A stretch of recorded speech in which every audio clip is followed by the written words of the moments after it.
नमस्कार माझ्या शेतकरी राजाच्या मुळावर उठलेल्या राज्यकर्त्यांनो, ही पाहिली की दशा काय दुर्दशा झाली शेतकऱ्यांची. निसर्ग शेतकऱ्यावर कोपलाय, पण तुम्ही तरी कोपू नका.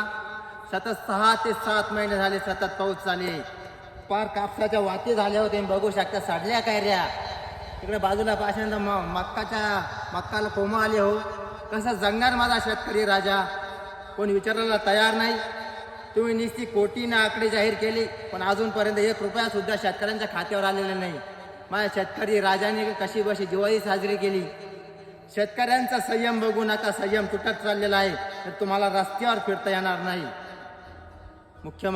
मंत्र्यांनो, एसीच्या बंगल्याच्या बाहेर येऊन बघा जरा, काय दशा चालली आहे शेतकऱ्यांची. हाच का आपला कृषीप्रधान देश? कृषीप्रधान देश कशाला म्हणतात? की पहिलं प्राधान्य शेतकऱ्याला देण्यात येतं, त्याला कृषीप्रधान देश म्हणतात. माझा बळीराजा आत्महत्येला प्रवृत्त करू नका. त्याला लवकरात लवकर मदत त्याच्या खात्यावर आलीच पाहिजे, नाही तर त्याच्या हातात रुग्ण असल्याशिवाय राहणार नाही. तुम्हाला रस्त्यावर फिरता येणार नाही. खूप दशा चालली आहे माझ्या शेतकरी राजाची. पर वाटोळं झालंय, शेतीचं उभं पीक नायनाट झालंय.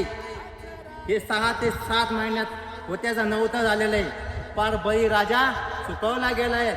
त्याला आत्महत्येला प्रवृत्त करू नका. मायबाप सरकारला विनंती करतो की त्यांनी लवकरात लवकर शेतकऱ्यांच्या खात्यावर अतिवृष्टीची रक्कम लवकरात लवकर जमा करण्यात यावी. अन्यथा शेतकरी रस्त्यावर उतरल्याशिवाय राहणार नाही आणि तुमचं माप घेतल्याशिवाय राहणार नाही.